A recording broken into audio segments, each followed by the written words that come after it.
2024 లేదా 25లో డిగ్రీ లేదా బీటెక్ చదివారా? సాఫ్ట్‌వేర్ జాబ్ కోసం ఎదురు చూస్తున్నారా? అయితే కోడ్ జ్ఞాన్ 100 డేస్ కోర్సులో చేరండి, జాబ్ సాధించండి.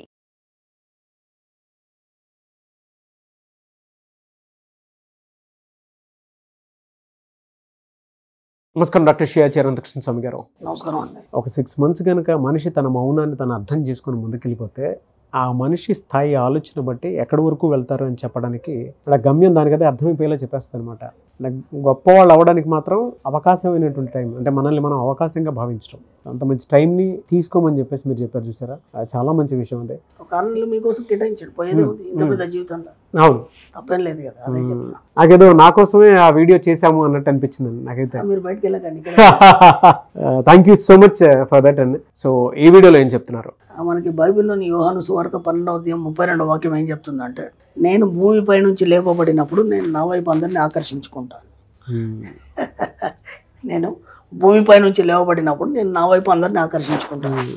ఎంత బాగుందంటే అక్కడ జీసస్ క్రైస్ట్ చెప్పలేదు. అక్కడ ఆయన ఏం చెప్పాడంటే ఆయన లేవడం పండుకున్నప్పుడు కాదు, అర్థమైందా? ఇక్కడ ఏం చెప్తున్నాడు, నువ్వు నిస్సత్వం కలిగి ఉండి నిర్జీవమైనటువంటి స్థాయిలో ఉన్నప్పుడు నువ్వు ఎప్పుడు లోతులోకి కూరుకుపోతావు, అర్థమైందా? నీకంటూ ఎవడు రాడు, నీకు తోడు ఎవడు ఉండడు. కాబట్టి మనం ఏం చేస్తామంటే అప్పులతోని కానీ లేదంటే డబ్బులెంతనంతో కానీ ఆత్మన్యూనత భావంతో కానీ ఇన్ఫీరియారిటీ కాంప్లెక్స్తో ఎప్పుడైతే నువ్వు నిస్సత్వకు నిర్జీవతకు గురైనవో ఇక నేను ఎవరు లేపలేడు. ఇక్కడ ఏం చెప్తున్నావు, నువ్వు లేపబడినప్పుడు అంటే ఎప్పుడైతే నీ ఆలోచనల ద్వారా నువ్వు లేపబడినప్పుడు, ఇక్కడ చూడండి, నువ్వు ఎప్పుడైతే స్తబ్దంగా ఉండిపోయినావో అప్పుడు నీకు ఈ ప్రపంచంలో ఏది సహకరించదు, అర్థమైందా? ఎప్పుడైతే నీ ఆలోచనలు కూడుకొని మెల్లిగా నువ్వు లేవడానికి మొదలుపెట్టినావో అప్పుడు అన్ని చేతులు నీకు అందిస్తాయి. ఎప్పుడైతే నువ్వు లేపబడినప్పుడు నా వైపు అందరినీ నేను ఆకర్షించుకుంటాను అంటే ఎప్పుడైతే నీకు ఆలోచన కలగకుండా స్తబ్దంగా ఉండిపోతావో అప్పటి వరకు నీ దగ్గరికి ఎవరు రారు, నీ దగ్గరికి ఎవరు రారు, నేను ఎవరు చూడాడు. కాబట్టి ఒక కొత్తదానాన్ని సృజనాత్మకతను కోరుకొని నువ్వు ఖచ్చితంగా నేను ఒక ఉన్నత స్థాయికి వెళ్ళాలనుకున్నప్పుడు కానీ లేదంటే ఒక గొప్ప స్థాయికి నేను వెళ్ళాలనుకునే ఒక ఆలోచన వచ్చిన మరుక్షణం 10 చేతులు నీ వైపు రావడం అనేది మొదలవుతుంది. ఎప్పుడైతే ఆ 10 చేతులు నీకు ఆసరా కలిగి, అంటే 10 చేతులు అంటే 10 దారులు, అర్థమైందా?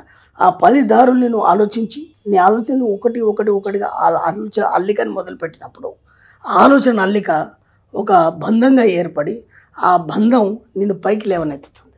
అది ఎప్పుడైతే పైకి లేవనెత్తుతుందో అప్పుడు ఈ ప్రపంచాన్ని అంతా నువ్వు చూడగలుగుతావు. చూడగలిగినప్పుడు ఏమవుతుందంటే నీ చుట్టూ ఒక రకమైనటువంటి ఒక కాంతి ఏర్పడుతుంది, అదే ఒక ఎనర్జీ ఏర్పడుతుంది. ఆ ఎనర్జీతో నువ్వు నిల్చున్నప్పుడు అప్పుడు నువ్వు ఇతరులు ఎత్తుకునే స్థాయికి నువ్వు వెళ్తావు. అది బైబిల్ చెప్తుంది. నువ్వు ఆ స్థాయికి వెళ్ళాలంటే ముందు నీ లోపల ఒక ఆలోచన రావాలి. నేను పైకి ఎత్తబడినప్పుడు, ఎప్పుడు ఎత్తబడతావు, నీ ఆలోచనలు మారినప్పుడు నువ్వు పైకి ఎత్తబడతావు. అప్పుడు ప్రపంచం అంతా నీ వైపు ఉంటుంది, అర్థమైందా? అంటే అప్పుడు నువ్వేమవుతావు అంటే నువ్వు ఈ ప్రపంచాన్ని వెలుగునిచ్చే స్థాయికి నువ్వు వెళ్ళిపోతావు, అర్థమైందా? నీకు ఎలాంటి ఆలోచన లేదు, నువ్వు స్తబ్దంగా పడి ఉన్నావు, నీతో ప్రపంచానికి ఏం అవసరం, నువ్వు ప్రపంచానికి ఎలా ఉపయోగపడతావు? నేను అదే చెప్తున్నాను. నువ్వు ఒక వ్యక్తి ఇక్కడ వచ్చినప్పుడు నీకు నువ్వుగా జీవించడం కాకుండా నువ్వు ఈ సమాజానికి ఎంతో కొంత ఉపయోగపడి నీ యొక్క జన్మను ఇది చేసుకోవాలి. అది లేనప్పుడు నువ్వు ఇక్కడ జన్మ తీసుకోవడం కూడా వేస్టే, అది ఏదైనా కావచ్చు. కాబట్టి నువ్వు ఆ స్థాయికి రావాలి, నువ్వు ఎంతోమందిని ఉద్ధరించాలి. ముందు నువ్వు ఉద్ధరించబడాలంటే ముందు నువ్వు లేవాలి. నువ్వు లేచినప్పుడు కదా నువ్వేం చేయాలని నీ కర్తవ్యం అనేది నీకు అర్థమవుతుంది. ఆ కర్తవ్యాన్ని పట్టుకొని నువ్వు నడిచినప్పుడు కదా నువ్వు ఇతరులకు ఏమైనా చేయగలుగుతావు. కాబట్టి ఏనాడు స్తబ్దంగా ఉండడానికి లేదు. కాబట్టి ఈ భూమిపై లేవనెత్తబడినప్పుడు అందరినీ నా వైపు ఆకర్షించుకుంటాను. అసలు ఇది ఎందుకు చెప్పబడే నాకు ఫస్ట్ అర్థం కాలేదు. భూమిపై లేవనెత్తబడినప్పుడు అంటే నువ్వు పడుకొని ఉన్నావు, నిద్రావస్థలో ఉన్నావు, సుషుప్తావస్థలో ఉన్నావు. ఎలా ఉంటుందంటే అప్పుడప్పుడు మనకు ఒక లేజినెస్ వస్తుంది. ఆ లేజినెస్ ఎట్లా ఉంటుందంటే ఇప్పుడు మనం అర్జెంట్ లేసి వెళ్ళాలి, కానీ పోదాంలే ఇంకొక అరగంట ఉంది కదా, ఇంకొక గంట ఉంది కదా అని చెప్పేసి అలా నిద్రపోతుంటాం మనం, అర్థమైందా? ఆ చివరి క్షణం వరకు కూడా మనం లేజినెస్ అని ప్రయత్నం చేస్తాం. ఎప్పుడైతే మనం అప్పుడు లేచి వెళ్ళేసరికి అక్కడ టైం మించిపోవడం అనేది జరుగుతుంది.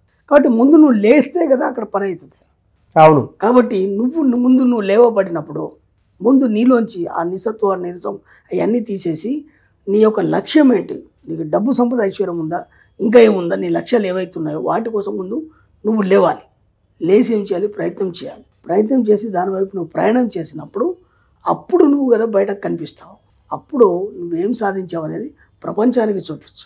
అప్పుడు నీ యొక్క వెలుగు అనేది ఆ ప్రపంచం మీద ప్రసరితం అవుతుంది. అప్పుడు అందరు నీ బాటలో నడుస్తారు. ఊరికైనా జీసస్ వెనకాల అందరు నడవలేదు, ఊరికైనా కృష్ణుడు వెనకాల భగవద్గీత అందరు నడవలేదు, ఊరికైనా మహత్ప్రవక్త వెనకాల అందరు నడవలేదు. వాళ్ళు ముందు లేచారు, వాళ్ళు ప్రయత్నం చేశారు, ఒక వెలుగును చూపించారు ప్రపంచానికి. ఆ వెలుగులో అందరు నడవడం అనేది మొదలైంది. అది చెప్తున్నాడు బైబిల్లో. కాబట్టి నువ్వు ఏం సాధించాలనుకున్నా, ఏం చేయాలన్నా ముందు నువ్వు లేపబడాలి, నువ్వు లేవగలగాలి. లేచినప్పుడు మాత్రమే ఏదైనా సాధ్యం అవుతుంది. అది చెప్పబడుతుంది. ఆయన లేవడం కాదు, మిమ్మల్ని లేవమని చెప్తున్నాడు. చాలా డీపర్ మీనింగ్ డీపర్ మీనింగ్ అంటే బైబిల్లో చాలా వాక్యాలు చెప్పబడ్డాయి. తర్వాత ఎంతోమంది వచ్చారు, వాటిని వాక్యీకరించారు. కానీ అసలు అవన్నీ చెప్పినవి మన గురించే. నువ్వు ఎలా ఉండాలి, నేను ఇంతకుముందు బోలెడు చెప్పాను ఆ బైబిల్ నుంచి కొన్ని వాక్యాలు. ఖురాన్ నుంచి కూడా మంచి చక్కని మనం సూఫీ కథలు చెప్పుకున్నాం మనం. అలాగే మన ఆధ్యాత్మిక పరంగా, హిందూ ఆధ్యాత్మిక పరంగా బోలెడు చెప్పుకున్నాం, మైథాలజీ, హిందూ మైథాలజీ. దాని పరంగా నేను చెప్పేది ఏంటంటే ఆ 4 వాక్యాలు, 4 పదాలు, ఆ 4 పదాల్లో ఎంత మీనింగ్ ఉంది అది నాకు బాగా చెల్లించాను నేను.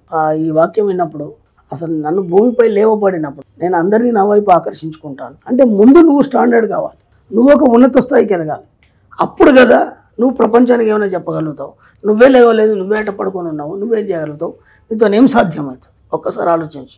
కాబట్టి ముందు నువ్వు లేచి నువ్వేంటో సత్తా చూపించినప్పుడు అప్పుడు ప్రపంచానికి నువ్వేంటో తెలుస్తావు. తెలియాలన్నప్పుడు ముందు నువ్వు లేవాలి. అది చెప్తున్నాడు. లేవడానికి కూడా ఒక అర్హత కావాలి, అది ఆలోచన స్థాయి మరేలా ఉండాలి. ఆలోచనతోనే నువ్వు లేస్తావు. అప్పటిదాకా లేవు కదా, లేజినెస్తో అలాగే పడుకొని ఉంటావు. ఇప్పుడు ఆలోచనలో కూడా చాలా మార్పులు తీసుకురాగలగాలి. ఆ క్యారెక్టరిస్టిక్స్ అండ్ ట్రైట్స్ ఆ దిశగా ప్రయాణం చేసినప్పుడే మనకు అన్ని అట్రాక్షన్ అనేది జరుగుతూ ఉంటుంది అనమాట. ఏదో జ్ఞానోదయం బోధించినట్టుంది మొత్తం ఈ ఎపిసోడ్స్. అంటే మీరు నేను చేసినటువంటి ఇప్పుడు 4 ఎపిసోడ్స్ అన్నీ కూడా అలానే ఉన్నాయి. Extraordinary, no doubt. అంటే వెళ్ళే కొద్ది వచ్చేటప్పుడు దేవతలు అవుతారు. అది నన్ను నేను ఎప్పుడు దేవుడు అనుకుంటాను, నన్ను నేను ఎప్పుడు ఒక మహిమానుతాను అనుకుంటాను, నన్ను నేను ఒక గొప్ప ధనవంతుని అనుకుంటాను. అలా మీరు అనుకున్నప్పుడు మాత్రం మీరు కూడా అలాగే నన్ను మించిపోతారు మీరు. డెఫినెట్గా అదే చెప్తున్నాను. ఎవరినో మనం పూజించేది, ఎవరినో మనం వాడు ఉద్ధరిస్తాడు వీడు ఉద్ధరిస్తాడు అనుకుంటా, నిన్ను నువ్వు ఉద్ధరించుకో.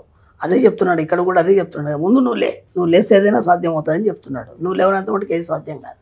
ఎటువంటి మీద నువ్వు ఆధారపడినంత మటుకు అలాగే ఉంటుంది లైఫ్. కాబట్టి మీరు ద్రాక్షరసం తాగండి, మీరు నాలుగ మారి బ్రహ్మాండంగా. ఫ్యాంటాస్టిక్ అండి.